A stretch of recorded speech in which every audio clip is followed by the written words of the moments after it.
माननीय सभापति महोदय, मैं आपका बहुत बहुत आभार प्रकट करता हूं।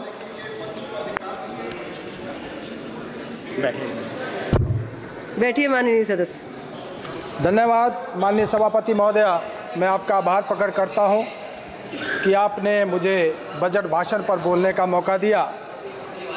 सर्वप्रथम मैं इस बजट का समर्थन करता हूं।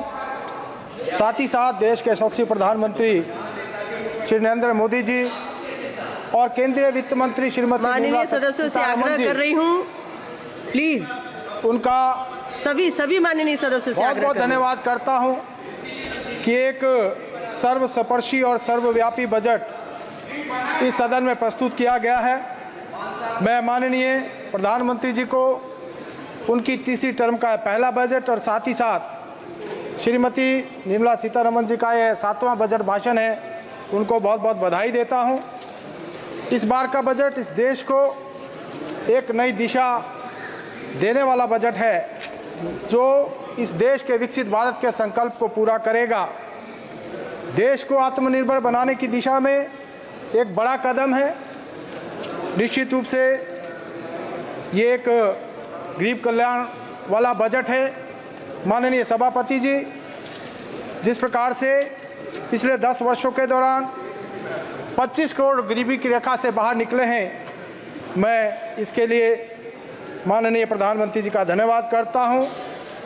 ये बजट गरीब कल्याण का बजट होते हुए साथ ही साथ 80 करोड़ गरीबों को लगातार मुफ्त राशन दे रहा है।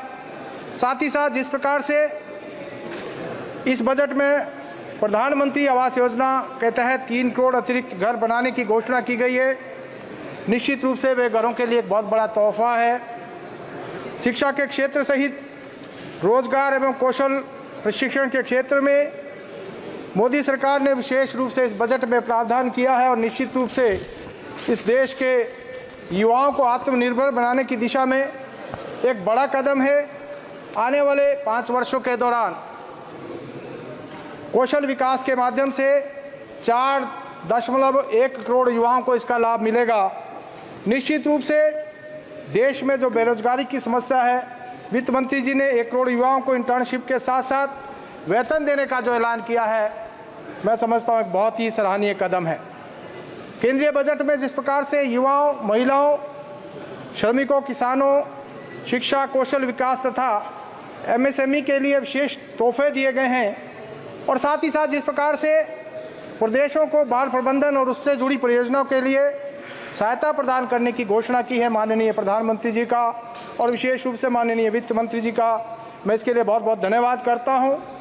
मैं सभापति महोदय, माननीय प्रधानमंत्री जी और माननीय वित्त मंत्री जी का हिमाचल प्रदेश को जो वित्त वर्ष 2024-25 में पिछले वर्ष जो आपदा आई थी और जिसके कारण हिमाचल प्रदेश को बहुत नुकसान हुआ था, देवभूमि में बादल फटने से, भूस्खलन से विकास की जो गति शून्य पड़ गई थी और हिमाचल प्रदेश को दशकों पीछे जिसने धकेल दिया था, 509 लोगों की जिसमें मृत्यु हुई थी और ऐसा जख्म जो है बहुत सारे परिवारों को दे दिया गया, जो कि ताउम्र भरा नहीं जा सकता। ऐसे समय में जो प्राकृतिक आपदा के समय में पुनर्वास के लिए आर्थिक मदद देने का ऐलान किया है, मैं माननीय प्रधानमंत्री जी का इसके लिए बहुत बहुत धन्यवाद करता हूं, बहुत बहुत आभार प्रकट करता हूं।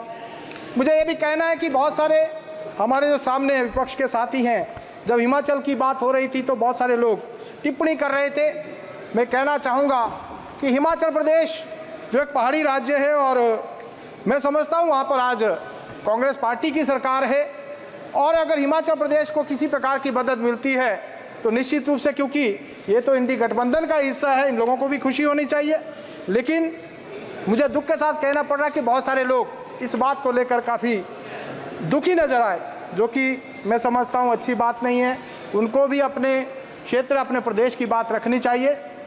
मैं विशेष रूप से धन्यवाद करना चाहूँगा कि जिस प्रकार से केंद्र सरकार ने आपदा के कारण जो हिमाचल प्रदेश को क्षति हुई थी, 16,000 आवास प्रधानमंत्री आवास योजना के तहत हिमाचल प्रदेश के लिए स्वीकृत किए और जिनके घर बह गए थे, जिनके घर ढह गए थे, मैं समझता हूँ एक बहुत बड़ी सहायता उनको हुई।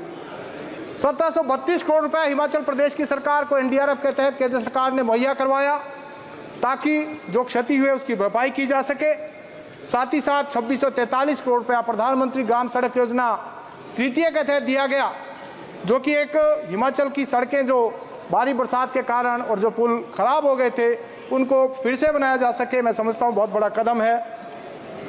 इसके अलावा भी जिस प्रकार से हिमाचल प्रदेश को हर प्रकार से सहायता पहले भी दी गई और आने वाले समय में भी देने की घोषणा केंद्र सरकार ने की है, निश्चित रूप से एक बड़ा कदम है। और इस बार के बजट में भी जिस प्रकार से हिमाचल प्रदेश को 10,351 करोड़ रुपए की से ज़्यादा की राशि स्वीकृत हुई है, एक बड़ा कदम है। वो चाहे रेलवे क्षेत्र की हम बात करें, एयर कनेक्टिविटी की बात करें या फिर रोड इंफ्रास्ट्रक्चर को बेहतर बनाने की दिशा में दिया गया है, एक बहुत बड़ा कदम है। और विशेष रूप से 2,968 करोड़ रुपया जो रेलवे के तहत स्वीकृत हुआ है, जिसमें कि मेरे संसदीय क्षेत्र में भी 300 करोड़ रुपया जो चंडीगढ़ बद्दी रेलवे लाइन उसके निर्माण के लिए स्वीकृत हुआ है। मैं माननीय रेलवे मंत्री जी का भी इसके लिए और केंद्रीय वित्त मंत्री जी का धन्यवाद करता हूं। अमृत योजना में भी 4 रेलवे स्टेशन, जिसमें शिमला का रेलवे स्टेशन, उसका भी उन्नयन किया जाएगा, एक बहुत बड़ा धन्यवाद माननीय सदस्य। सभापति महोदय, थोड़ा समय और चाहिए। मैं ये कहना चाहूँगा कि जिस प्रकार से पहाड़ी क्षेत्रों में और विशेष रूप से मैं कहना चाहता हूँ कि हिमालय राज्यों की जो भौगोलिक स्थिति है, जहाँ पर बार बार बादल फटने की घटनाएं होती हैं, भूकंप, ओलावृष्टि और ऐसी प्राकृतिक जो आपदाएं हैं वो समय समय पर आती रहती हैं, जान माल का भारी नुकसान होता है। इन राज्यों में विशेष रूप से मैं पहाड़ी राज्यों की बात करना चाहूँगा, जिसमें चाहे हिमाचल प्रदेश है, उत्तराखंड है, असम है, जम्मू कश्मीर है, मणिपुर है, मिजोरम है, अरुणाचल, मेघालय, सिक्किम, नागालैंड, त्रिपुरा, ऐसा करके जो राज्य हैं इनके लिए जैसा कि पूर्वोदय की तर्ज पर एक अलग से मंत्रालय या फिर मंत्रालय में एक विभाग गठित किया जाए, जो इन क्षेत्रों में जो इस प्रकार की प्राकृतिक आपदाएं आती हैं उनका निरीक्षण करे और समय समय पर इन प्रदेशों को उनकी आवश्यकता अनुसार सहायता भी मुहैया करवाए। ऐसा मैं आपके माध्यम से केंद्र सरकार के ध्यान में इस बात को लाना चाहूँगा। बाकी मैं कुछ प्रदेश से रिलेटेड बातें भी कहना चाहूँगा, क्योंकि आज हिमाचल प्रदेश में कांग्रेस पार्टी की सरकार है। 18 महीने पहले सरकार सत्ता में आई थी और सत्ता में आने के लिए इन्होंने गारंटियां दी थी, वादे किए थे, लेकिन 18 महीने बीतने के बाद एक भी वादा ये सरकार पूरी नहीं कर पाई। विकास को ग्रहण सा लग गया है और जो योजना पूर्व सरकार ने हिमाचल प्रदेश में स्वीकृत की थी, उन योजनाओं को बंद करने का काम किया। मैं आपके ध्यान में लाना चाहता हूं कि आयुष्मान भारत योजना की तर्ज पर हिमाचल प्रदेश में हिमकेयर स्वास्थ्य योजना प्रदेश सरकार ने शुरू की थी, जिसमें प्रत्येक व्यक्ति को मुफ्त इलाज की सुविधा दी गई थी। लेकिन इस सरकार ने सत्ता में आने के बाद उस योजना को बंद कर दिया। आज प्रदेश के लोगों के लगभग 370 करोड़ रुपए के जो बिल हैं विभिन्न हॉस्पिटलों के, वो उनको देना बाकी है, लेकिन सरकार ने इस योजना को स्क्रैप कर दिया है और प्रदेश की जनता के ऊपर एक बहुत बड़ा, जो मैं कहना चाहूँगा, कुठाराघात किया है। इसी प्रकार से जो योजनाएं प्रदेश में शुरू हुई थी, उन योजनाओं को आगे बढ़ाने के स्थान पर इन्होंने बंद कर दी। इन्होंने महिलाओं के खातों में 1500 रुपये देने का वादा किया था, वो पूरा नहीं कर पाए। इन्होंने 1 लाख रोजगार युवाओं को सरकारी नौकरी देने का वादा प्रतिवर्ष किया था, एक भी रोजगार नहीं दे पाए।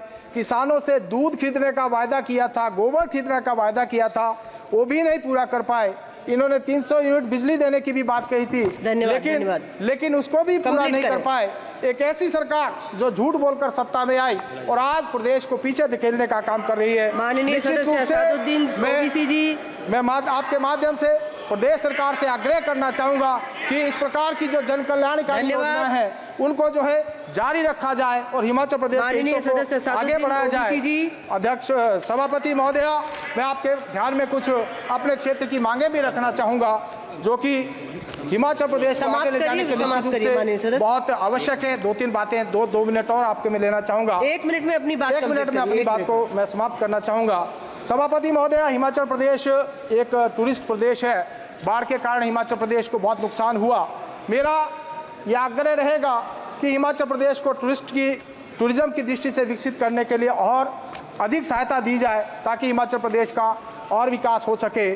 PMJSY 3 की तर्ज पर हिमाचल प्रदेश में जब अब PMGH4 की घोषणा इस बजट में की गई है, उसमें भी हिमाचल प्रदेश में अटल टनल की तर्ज पर टनल्स बनाकर जो है सड़कें बनाई जाएं, ताकि यहाँ जो चाहे वो समय की बचत की बात हो या जो जाम की स्थिति है उससे छुटकारा मिल सके, ऐसा भी मेरा निवेदन रहेगा।